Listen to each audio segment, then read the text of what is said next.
pananambahan para sa Panginoon. For call to celebration. How many are your works, Lord?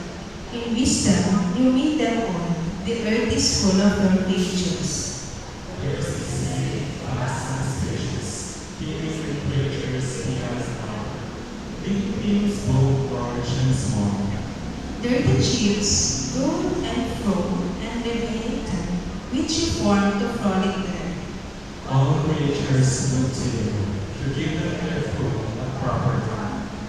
When you give it to them, they gather it up. When you open your hand, they are satisfied with good things. When you hide your face, they are terrified. When you take away your breath, they die and return to the dust. When you send your spirit, they are created, and you are renewed the face of the ground. May the glory of the Lord endure forever. May the Lord rejoice in his words. He who looks at the earth and it trembles, who touched the mountains and they swoon. I will sing to the Lord all my life. I will sing praise to my God as long as I live. May my meditation be pleasing to him as I rejoice in the Lord. But may sinners vanish from the earth, and the wicked be no more. Praise the Lord, my soul. Praise the Lord. Let us sing the song of praise. Come thou fount of every blessing.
Let's all be seated.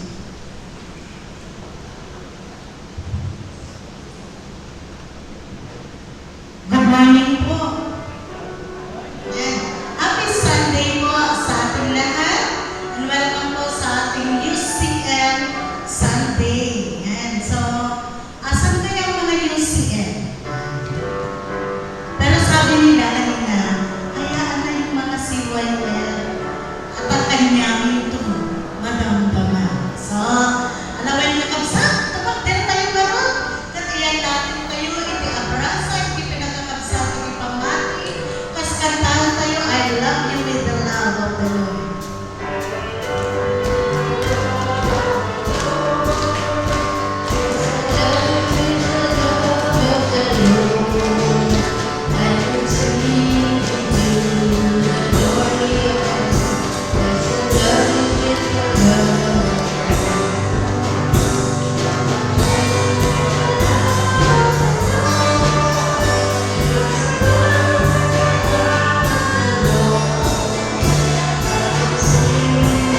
culmination and 76th anniversary celebration ket maraming ijay Malcolm Square, Baguio City, Philippines. Ito no May 23, 2024.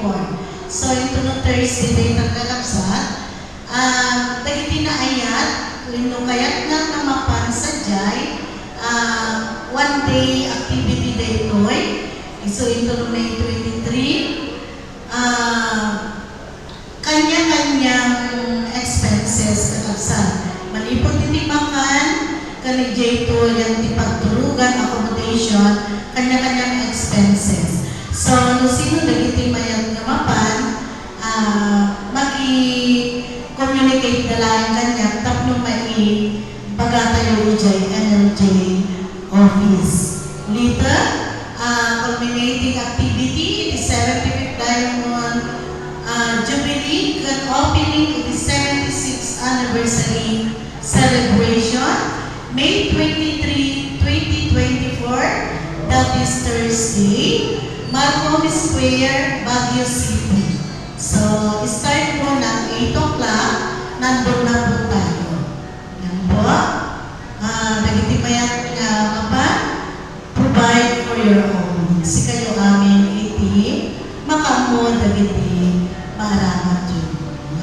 Only lands on the day of celebration, iso lang di may provide na. Pero di accommodation, pinapagtulugan, si tayo di makamo kakabsan. Kung sino na iti mayang ngamapan. Kasi last year, na Manong Edgar, sino ti kagawin iti Manong Edgar? May samsay iti Alicia niya. So, kung sino man ang taga-dinaya kakabsan. Kasama nga dahil iti announcement, matipod iti Nelt siya tayo. Pabalikin niya swimming. Good morning po sa ating lahat and blessed Sunday po.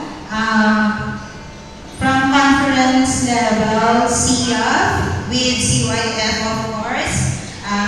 Kaya ko nga ibasa kanyang kakabsat by the letter from the CF conference about the upcoming activity tayo. So,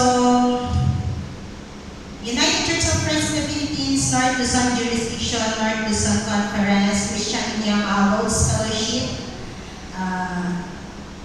May 15, 2024, to CF and CYF members through our administrative minister. Kablawan ka kayo, itinagal ti Apo tayo ni Jesus Cristo.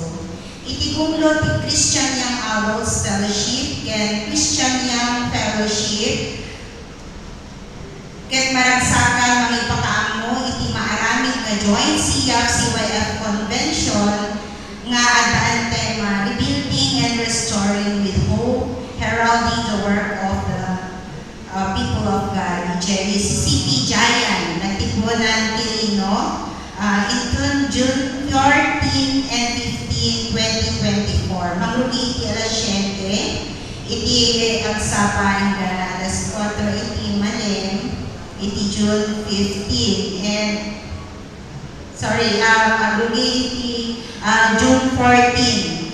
So tayo iti arrival iti 1 to 5, then iti rabi iti opening worship. So tawagan iti mingarod iti ayat ken ragsakyo nga makikatendan iti nasao nga fellowship kas na pagnunuan ada iti registration nga 300 para iti tunggal delegado iti SIA ken 200 para iti delegado iti CYF para kada iti makan token certificates tarpaulin ken dagong mapay nga magastos iti nasao nga taripnon.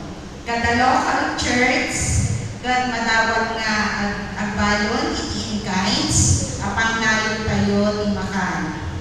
Kastamet nga magitugod iti beddings lalo iti ules ken buwan.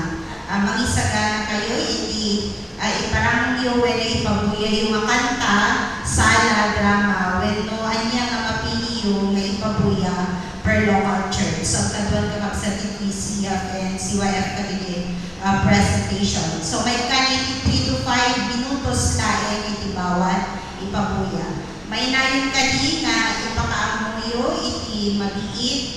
ikanan katapusan ni Mayo 2024, numano nga delegado sa Tumay, tapno ang Moody Host Church, iti sa ganaan ka.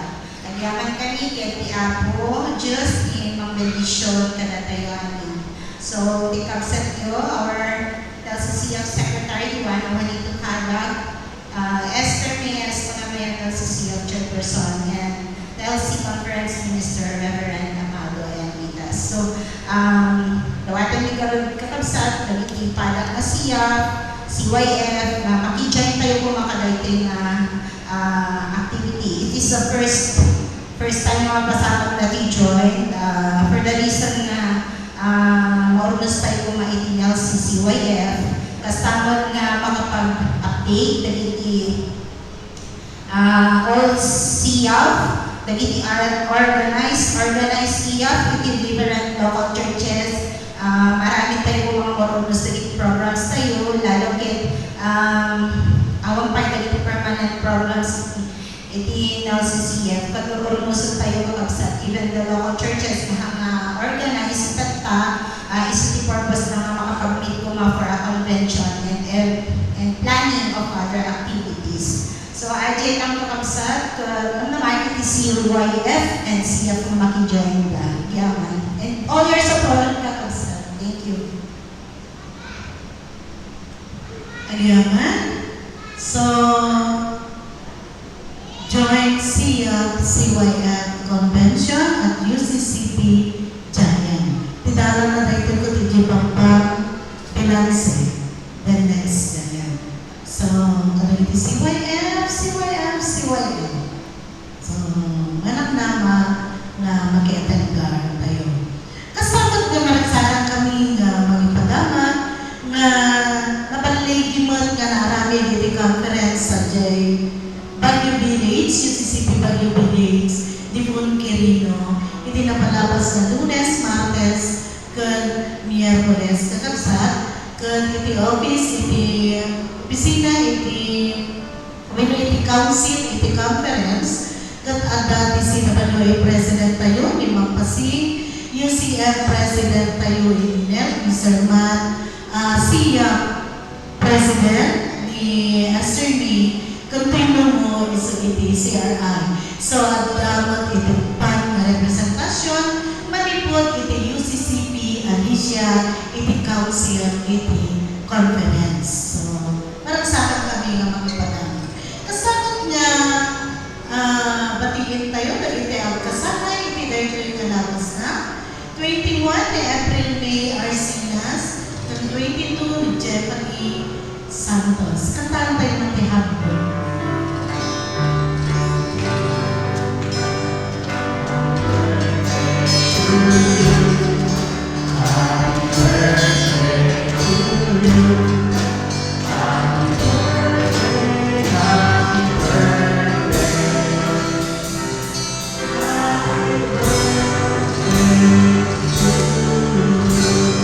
May mga ako nga dagiti hapay nga nakapasa iti green form na nakabsat. At dagiti na ikamiti nga matapay nga naipasa. Katulad po kayo magabsat, may kaya yung opisina. Taikan na kayo iti green form for updating our membership. Ang yaman, kat naragsak, narangay, nga Domingo iti tulugan may sa katatayman.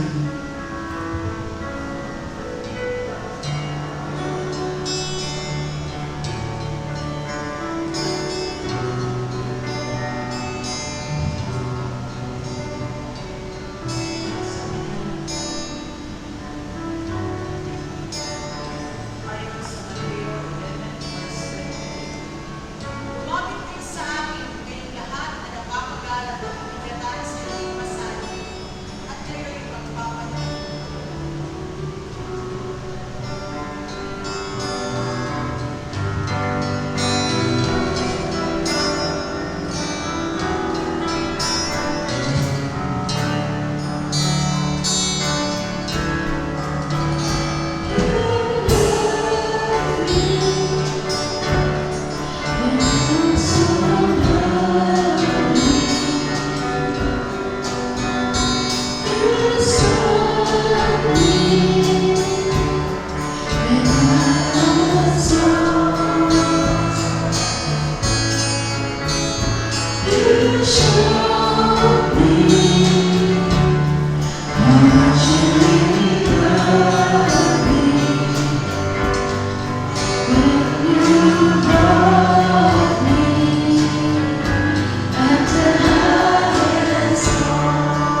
Thank you for always reminding us, O Lord God, na walang katapat ang dakilang pag-ibig mo sa bawat isa. Walang katapat sa gawain ng mga tao ang dakilang pag-ibig mo. Na ibinigay mo ang iyong bugtong na anak para sa amin lahat. So that we may have life and have it to the fullest, O Lord Jesus. Na ito ang aming mga puso. Panginoon, ikaw ang nakakakilala sa bawat isa sa amin. Sabi mo, lumapit kami sa iyo. Kaming lubhang nabibigatan sa aming pasanin. Sapagat ang pamatok mo ay lubhang magaan. Panginoon, tulungan mo kami. Ikaw po yung magbibigay ng dakilang pag-asa. Huwag mo pong iwawala, Panginoon, yung breakthrough sa aming mga puso habang kami nabubuhay dito sa aming mundong ginagalawan na puno ng pakikibaka, na puno po, Panginoon, ang mga pagsubok sa buhay. Pero pinapaalala mo sa amin, Panginoon, na ikaw ay nandiyan at kahit kailan, hindi mo nga kami pinababayaan. Yes, Lord, we are unworthy. Pero pinili mo kami. We are sinners, but yet you cleanse us and forgive us of all our sins. We thank you, Lord God, for that great gift.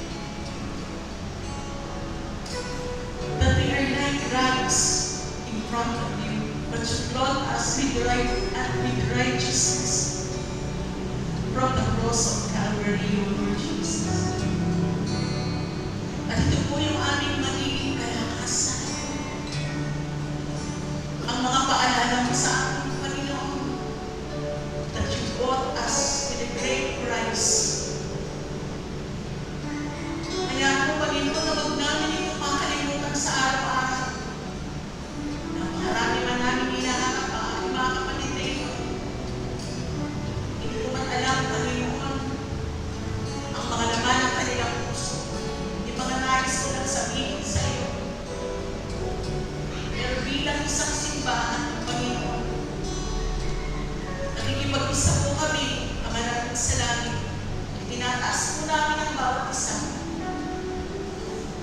Upang sa galing magpatuloy na dumaloy ang iyong pagpapala. Upang sa galing, Panginoon, ay mas lumago pa ang bawat pananampalataya. Wala kang ititira, Ama namin sa langit. Ang lahat po ay paparanasin mo ng mabuting buhay. Ang lahat po, Panginoon, ng nabibigatan ng mga may sakit, lalo na po yung nanonood, Panginoon. Ikaw po yung magbibigay sa kanila ng kanibahang milagro sa kanilang buhay. Hindi po sila nagkamali na manood, Panginoon. Sapagat ikaw po ay nasa amin, sabi mo, Ama namin sa langit, you inhabit the praises of your people.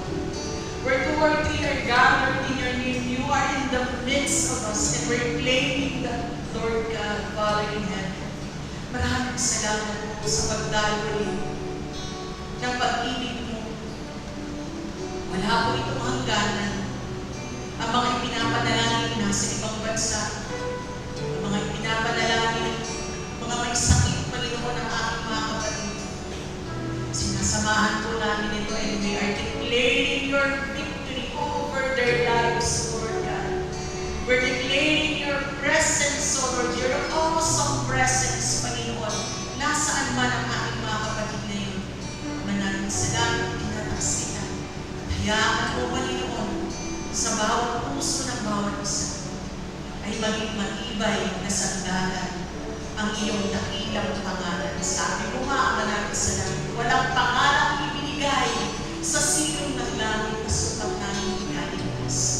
Ikaw lang ang nagwala na ito. Bless mo yung community namin, Panginoon. Bless our leaders. Bless your church. Hayaan mo maging malinaw na ilaw ito sa kalagitnaan ng Alicia. Kung saan ang portion ng mundo ito dinala mo, Panginoon, ang aking mga kapatid sa ibang bansa, mga pamilya. We will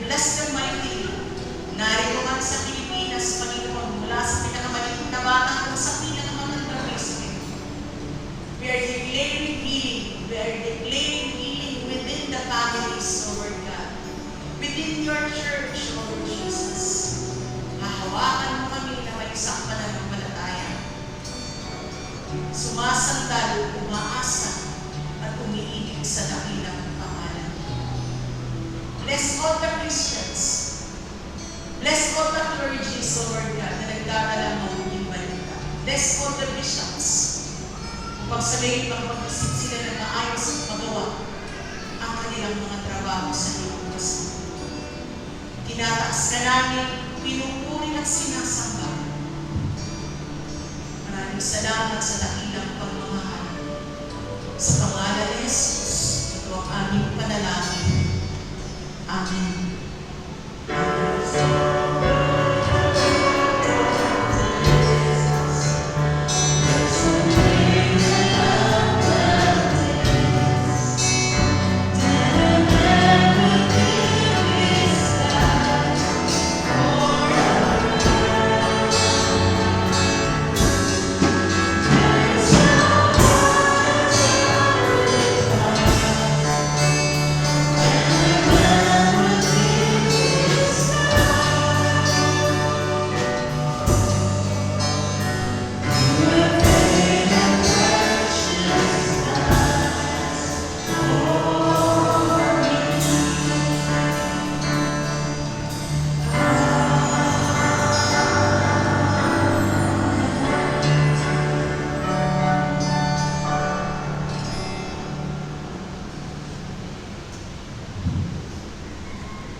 The first reading was found in the book of Ezekiel, chapter 37, verse 1 to 14, and it says, "The hand of the Lord was on me, and he brought me out by the Spirit of the Lord, and set me in the middle of the valley.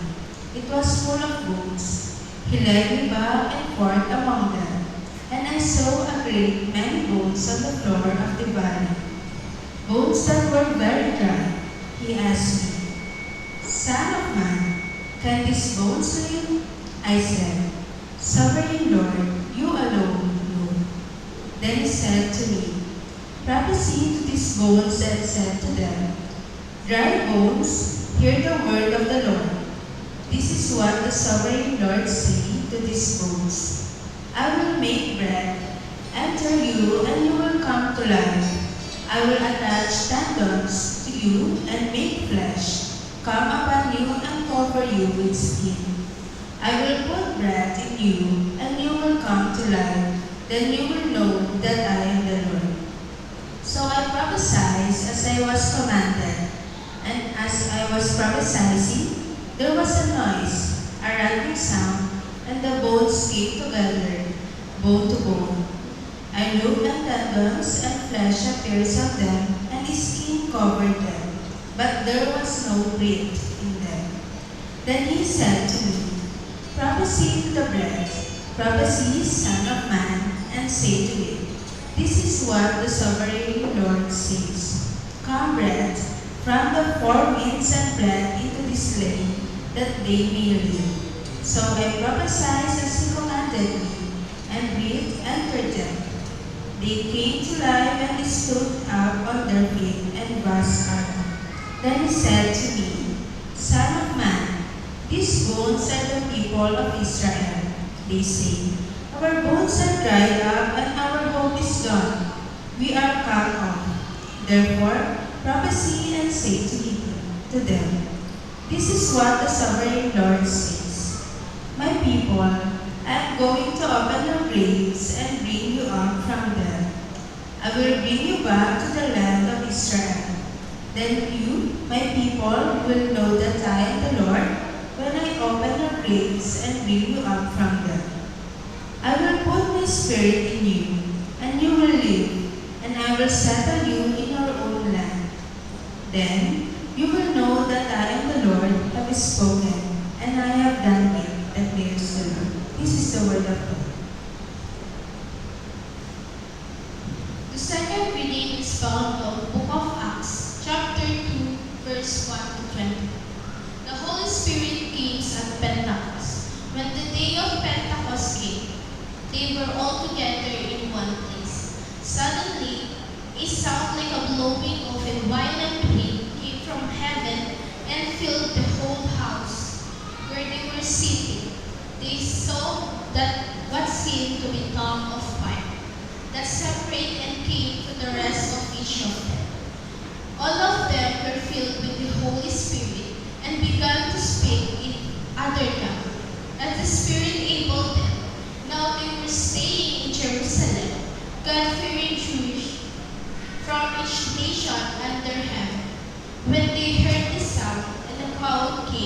together in bluebird area. Because each one heard own language being spoken, and their amaze, they asked, "Aren't these of all speaking Galileans? Then how did each of us hear them in our native language?" Persian made Lamites, residents of Mesopotamia, Jewish and Cappadocia, Pontus and Asia, Persia and Pamphylia, Egypt and parts of Libya near Syria, visitors from Rome, Syrians and Arabs. We hear them declare the wonders of God in our own tongue. Amazed and perplexed, they ask one another, "What does this mean?" Somehow made fun of them and said they had had too much wine. Peter addressed the crowd. Peter stood up with the 11, raised his voice and addressed the crowd. "Fellow Jewish, all of you who live in Jerusalem, let me explain this to you. Listen carefully what I said. These people are not drunk. As we suppose, it's only 9 in the morning. Now this is what was exposed by the prophet Joel. In the last day, God says, I will pour out my spirit on all people. Your sons and daughters will prophesy. Your young men will visit vision. Your old men will dream dreams. Even on my servant, both men and women, I will pour out my spirit in these days, and they will prophesy. I will show wonders in the heaven above and sign in the earth below, blood and fire and billows of smoke. The sun will turn to darkness and the moon of the blood, before the coming of the great and glorious day of the Lord. I will everyone who calls on the name of the Lord who will save." This is the word of the Lord.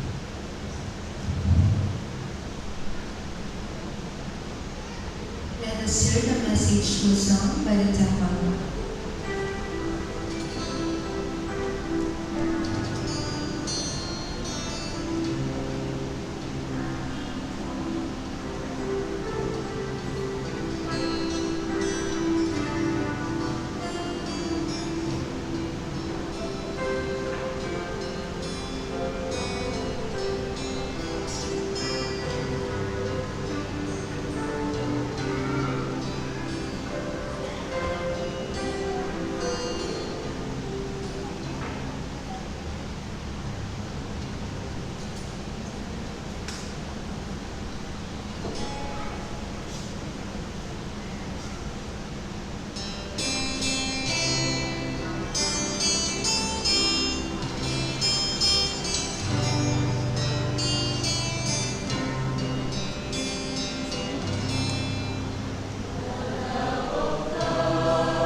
Our gospel reading is found in the book of John, chapter 15, verse 26 to 27, and chapter 16, 4b to 15, verses 15. It says, "When the Advocate comes, whom I will send to you from the Father, the Spirit of the truth, who goes out from the Father, he will testify about me.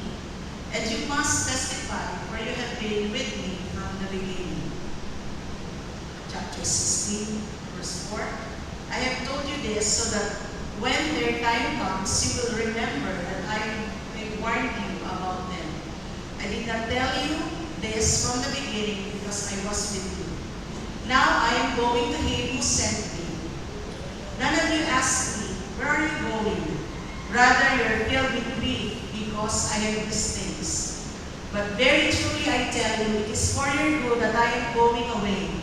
Unless I go away, the Advocate will not come to you. But if I go, I will send him to you. When he comes, he will prove the world to be in the wrong about sin and righteousness and judgment. About sin, because people do not believe in me. About righteousness, because I am going to the Father, where you can see me no longer. And about judgment, because the prince of this world now stands condemned. I have much more to say to you, more than you can now bear. But when he, the Spirit of truth, comes, he will guide you into all the truth. He will not speak on his own. He will speak only what he hears. And he will tell you what is yet to come. He will glorify me because of it is from me that he will receive, that he will make known to you. All that belongs to the Father is mine. That is why I said to the Spirit, I will receive them. The Spirit received them from me, that he will make known to you." Praise be to God, the Savior. Sige po, wag muna tayo.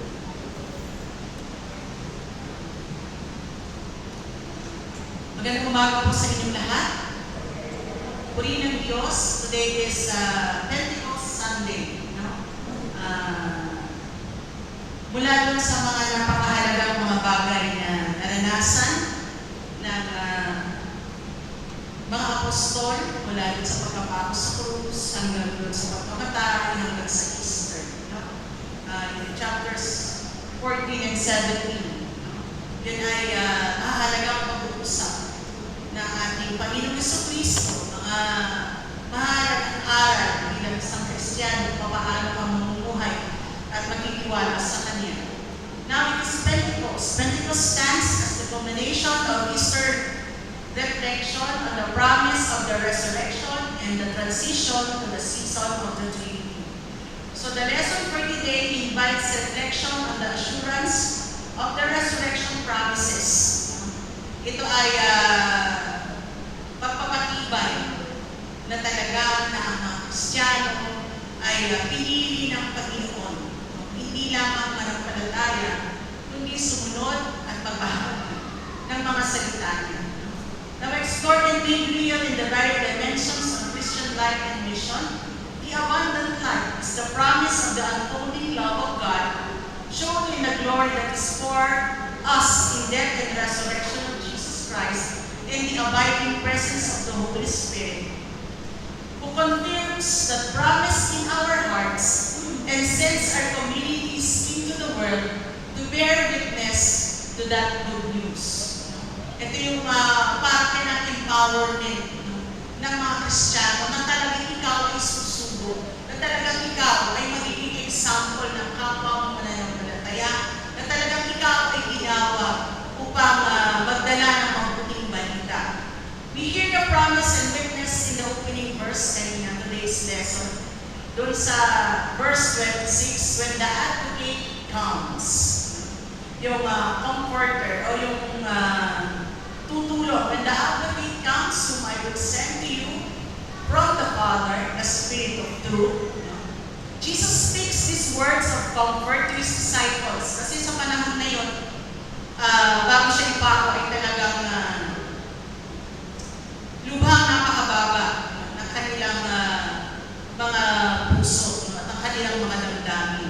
hanggang na namatay siya at talagang parang nawalan sila, parang hindi totoo yung mga pangako hanggang nabuhay siyang maguli at naramdaman nila kung ano yung tinatawag na victory sa buhay ng isang Kristiyano. No?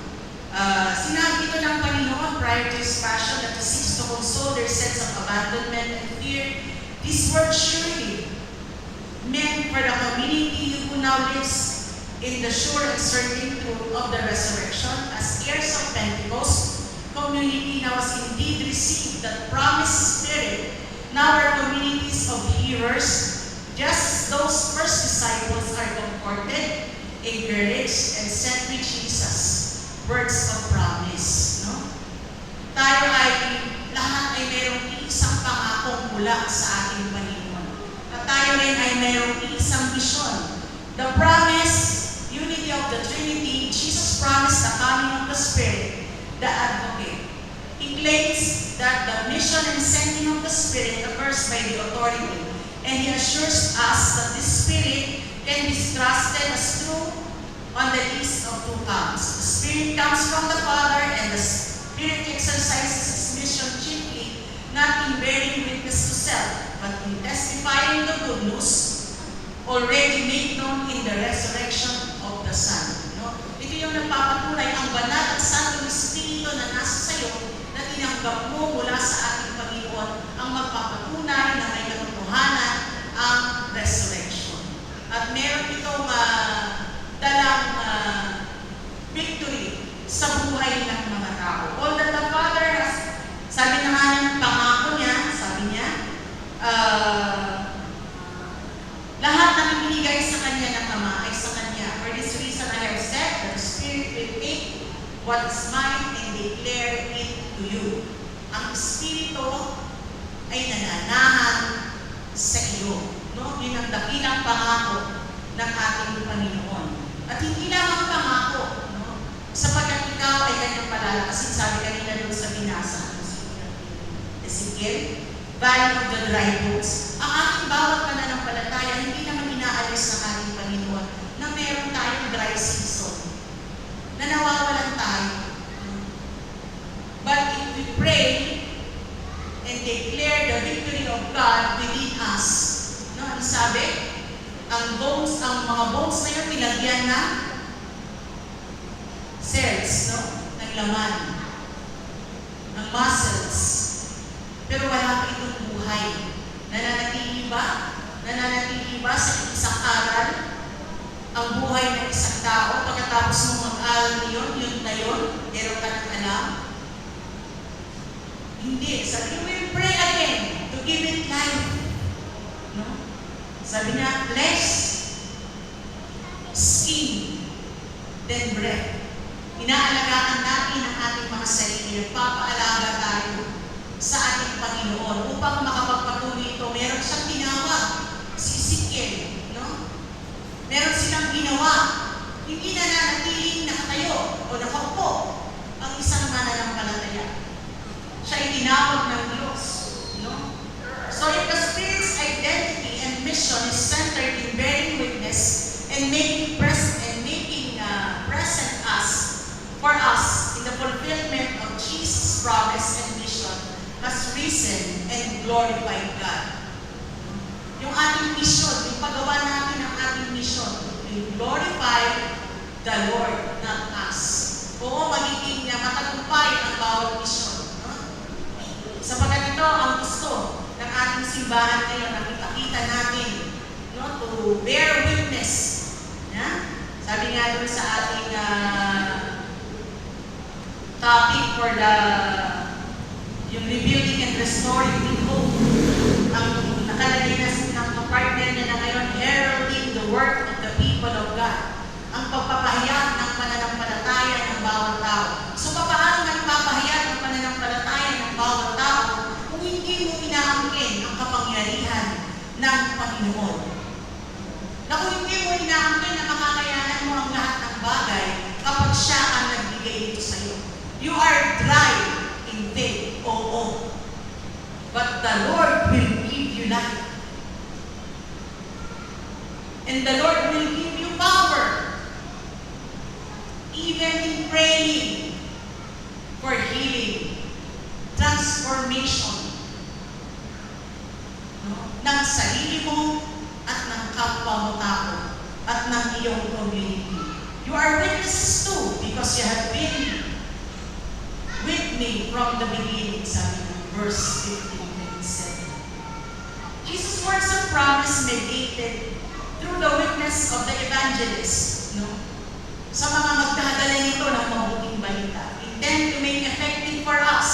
Nung narinig natin, ginawa ng Panginoon na effective ang mabuting balita sa atin. For us to be equipped. Palagi na lang may leadership training. O, hindi ka pa natututo eh. Sabihin mo sa katabi mo. Aatin ka ba ulit ng leadership training? Sabihin mo. Kung lumilipas kasi, nawawala. Pagka hindi ka nakasakay sa bus na pinaglagyan sa'yo ng Panginoon. And there is some time that you will, aalis ka dun sa bus, o aalis ka dun sa iyong community to be able for others to see and hear about Jesus Christ. O, sabihin ko sa katabi mo ulit, have you done that? Huwag kayong matakot, no? Kahit anong klaseng tao pa kayo, God has chosen you. God has chosen you, no? The Spirit is the sign and the guarantee of that light. Now that God promised glory of the Son has been revealed on the cross. From the beginning to end of the Gospel of John, certainly, the words of this lesson, we hear again of the oneness in the relationship along the oneness of purpose that has marked God sending on the Son and the completion of the Son's mission. There is a God who sends Jesus Christ, and the Holy Spirit bear witness that this Trinity is very powerful in the lives of the Christians. Kailangan manampalataya ka, sabihin mo, i-pray mo, isabuhay mo, upang makagawa ka ng great and mighty things. Tinawag tayo ng Panginoon upang sa gayon, ang misyon ay magpad sa ating mga buhay, sa inyong mga buhay. Amen ba yun? The witness of the Spirit has two goals. First, focus on the Spirit's witness on behalf of Jesus. Pinapatunayan niya na totoo si Jesus. The second aspect of this witness is the Spirit gives power to the community of believers. Sabihin nyo, He gives me power. The Holy Spirit gives me power. Diba? As empowered and sent to be bear witness to the world that in the events of the Son's God's love has indeed been made real and present for the world. Yun ang sasabihin mo sa mundong ito. Upang mabawasan naman yung mga nade-depress, no? Yung mabawasan naman yung mga balitang napakabata ay nagpapakamatay, teenager ay nagpapakamatay, huling sandali na nga lang ng kanyang buhay in his 70s, 80s, magpapakamatay pa. Kasi they have forgotten that there is hope. Walang kumakausap, walang nagdadala ng mabuting balita. All you know that he is or she is a strong person. Ang hindi mo alam, kailangan ka niya. So being empowered by the Holy Spirit, katulad ng mga tongues of fire na binasa kanina sa Acts, the Holy Spirit, if you pray wholeheartedly, it will descend upon you like tongues of fire. Kung minsan nga sinasabi ng iba, nag-iinit ang kanilang mukha if they are praying for the Holy Spirit to empower them, to be able for them to do the mission of God. Grade 2 ka na. Grade 3 ka na sa pananampalataya. Nasabi mo na sa pamilya mo,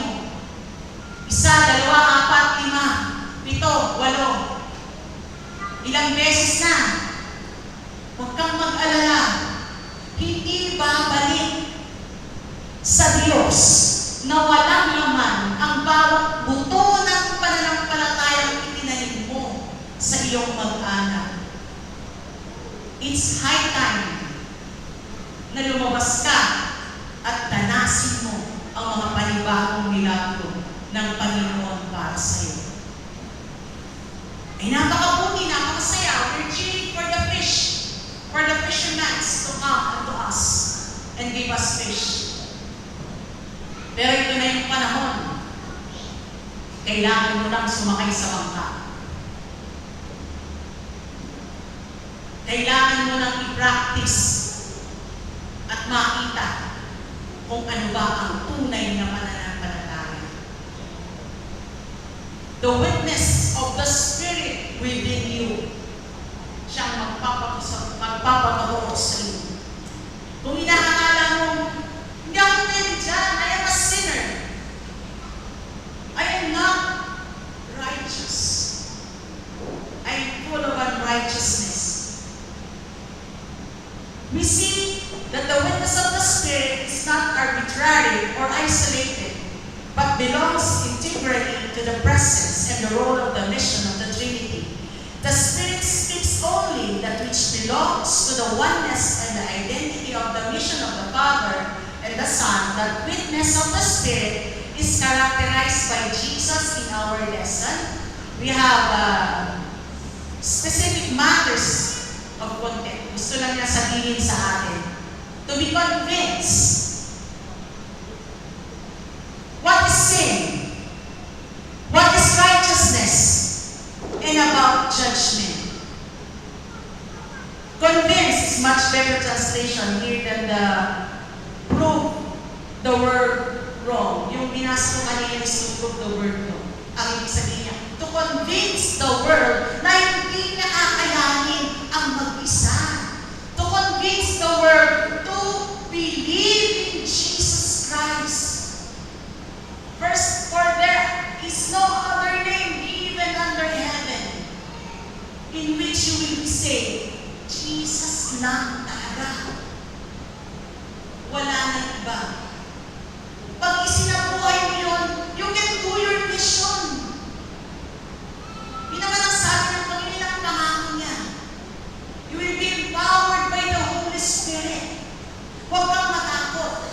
Matanda na, bata pa, hindi mo na maintindihan, matanda, bata pa ako, I will do the thing that I want to do. Siguro, if I will be 60 years old. Tapos pagka 60, no, masakit naman na yung paa ko. If our Lord will heal me, even 70, I will serve the Lord with all my heart. Hinil ni Lord. Ano sabi? Naku, kaya ko lang pumasyal. So, I will do the things that I want. Ano ba talaga, kuya, ate? Our Lord is calling us to serve.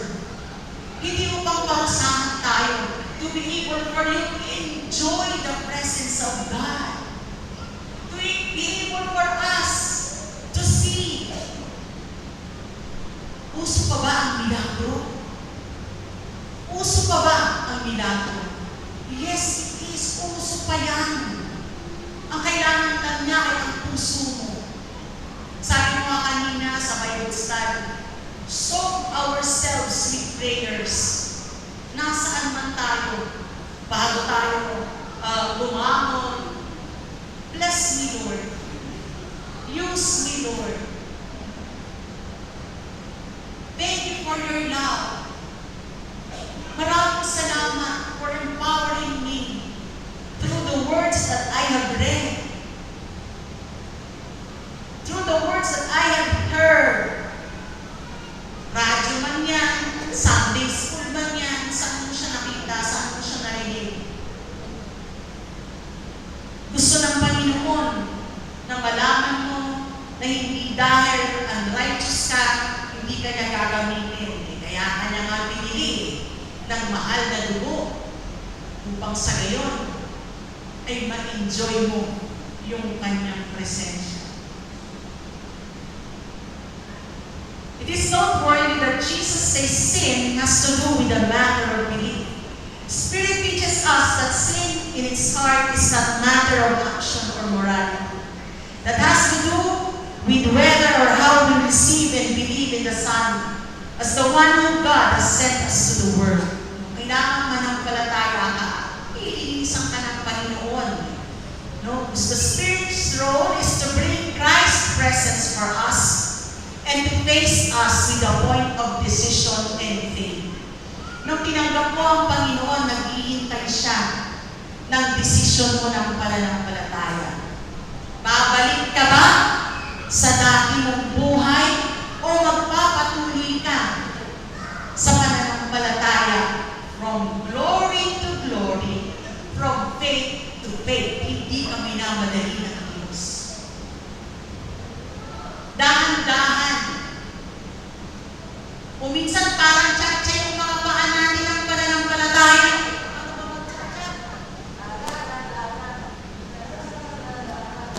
Nagbaback up, isa pa lang yung pumunta dun sa harapan. Minsan ka lang nag-serve, yung pangatlong step lang. Dalawa yung back up. Mahilig sa tsa-tsa. Sana yung mga buhay natin hindi nag-tsa-tsa. We're grieving the Holy Spirit. Maaaring hinihintay niya tayong bumalik. Mabuti pa yung LA walk, hindi na ako marunong. Kasi naglalakad ka, hinaharap mo yung nilalakad mo. Ganun sana yung pananampalataya natin. Jesus says the Spirit convinces us about righteousness, which has to do with returning to the Father. That Jesus is that at the point of returning to the Father is the signal that the role of Jesus in His sending and mission has been completed. Wala nang babalik. Wala nang ipapako pa. Meron pa? The mission is completed. Kailangan lang natin to execute it. No? Napakabuti ng ating Diyos. The Spirit convinces us about judgment, and the judgment is precisely that in the action of the Trinity, the ruler of this world has been condemned. Huwag kang magpapadaya sa diablo na hindi ka pwede sa CWA, na ang tamad-tamad ng UCM. Huwag kang magpapadaya. You are not. You are empowered. UCM, CWA, CYAM, CYF of the Lord. Sabi dun sa versikulo na binasa natin, ano na? And about judgment, because of the prince of this world, now stands condemned. Amen? Ang inyong kalaban, wala nang kalaban-laban sa inyo. Kaya nga sabi ng Biblia, if you draw near to God, our God will draw near to you. At pag ikaw ay lumayo sa diablo, ano gagawin ng diablo? Abay, nilalayo din sa inyo. Ayaw mo pala sa kanya eh. No? Lubhang napakatibay ng pananampalataya at ng banal at Santong Espiritong ibinibigay sa atin. Huwag natin sasayangin. For God sent the Son into the world not for the purpose of standing in judgment over the world. Hindi niya hinihintay na makapunta ka sa impyerno. But in order that through Him, the world might be saved. At ikaw ang gagamitin niya, instrumento for others to know Jesus Christ. Amen? Hindi ba kayo excited? Excited? Huh? Be excited that the Lord is using you. Baka hindi mo lang nakikita. And the Lord will continue use you habang nananalangin at pinapalakas mo rin ang iyong salita. Ipapalakasin ka ng Diyos. No? Now the issue of judgment has been met. Salvation has indeed come in the fulfillment of the Son's mission.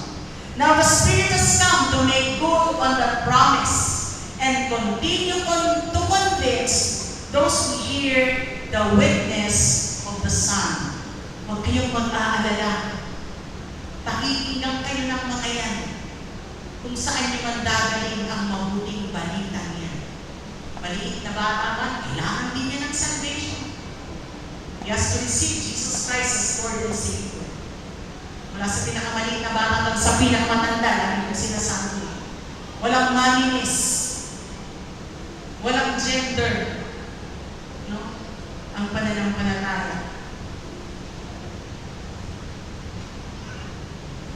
Such conviction is also the invitation to join in that witness, that which indeed for all of the world to hear, to become agents of the same convincing for those other sheep for whom Jesus also died and was raised. Hindi lang para sa iyo yan.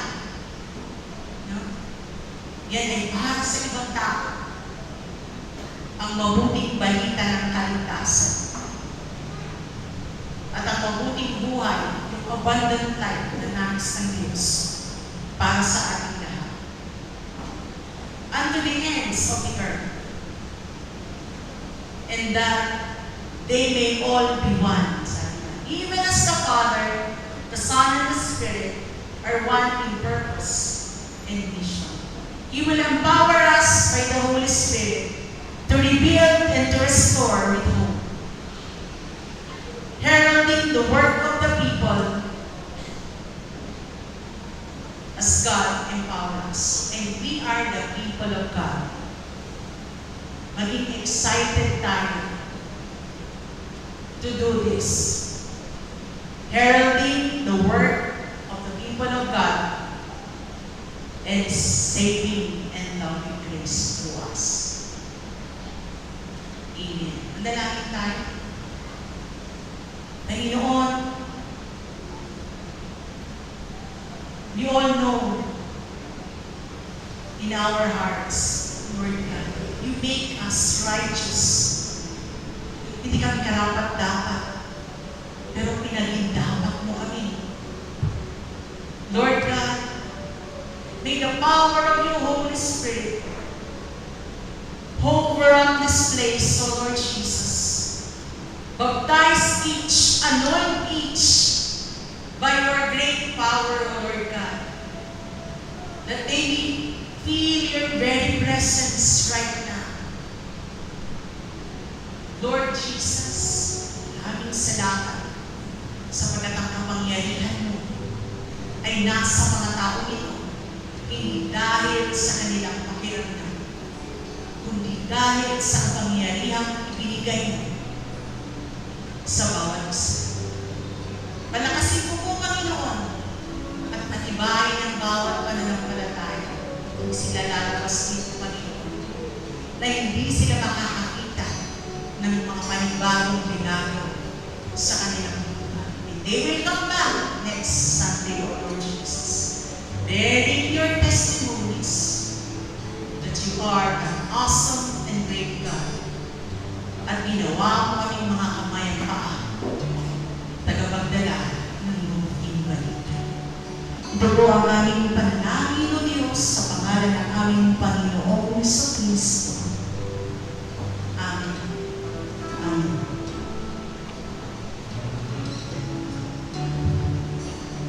For call to offering, always give without remembering, and always receive without forgetting. Let us now give up our offering to God.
Let's all pray. Lord, we offer these gifts to you. We thank you for us and we rejoice grace. As you give of our time and resources, we surrender our holy beliefs to you in worship and adoration.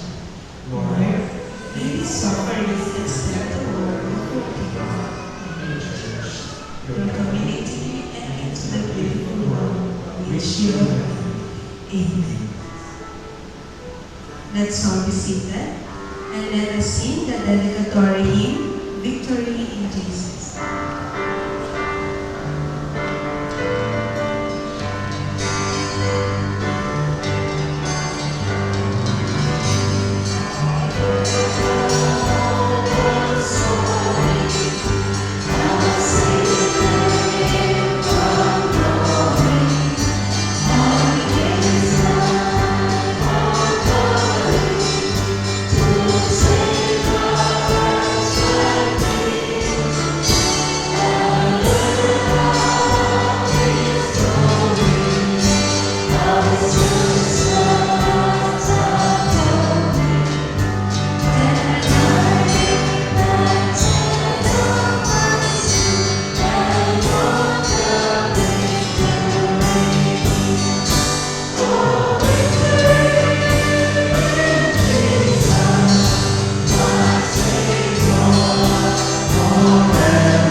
ay nakdaog pa yan dahil sa dakilang pag-ibig mo sa bawat isa. O Lord God, Father in heaven, inaangkin ko ang sinabi mo sa banal na kasulatan na hindi babalik sa iyo na walang laman ang mga buto ng pananampalataya na itinanim mo sa aking mga kapatid. Lord God, you will renew their strength from glory to glory, Lord Jesus. Upang sa gayon, Panginoon, ang bawat isa ay magagamit mo ang manalangin sa langit. Ikaw po yung magpapalakas sa kanila sa kanilang pag-uwi, Panginoon. Renewed strength, O Lord God. Panibagong lalim ng pananampalataya. Yung joy, yung love, Panginoon, yung excitement, nung una ka namin nakilala, yun ang kanilang inuwi. Sa mga oras na ito, saan man sila dalhin, Panginoon, ingatan mo nga po ang bawat isa. Sa bawat napapagod, ito po ang kanilang kalakasan. Tunay nga po na natatakot ang bawat isa sa kinabukasan. Ngunit ang sabi mo, hawak mo ang ngayon, hawak mo ang bukas, at hawak mo ang hawak panahon para sa amin. Nagtitiwala po kami ang manamig sa langit. At kung kulang po ang pananampalataya na nakikita mo sa amin, dagdagan mo ito. Ikaw po ang tutulong sa aking mga kapatid na nawawala ng pag-asa.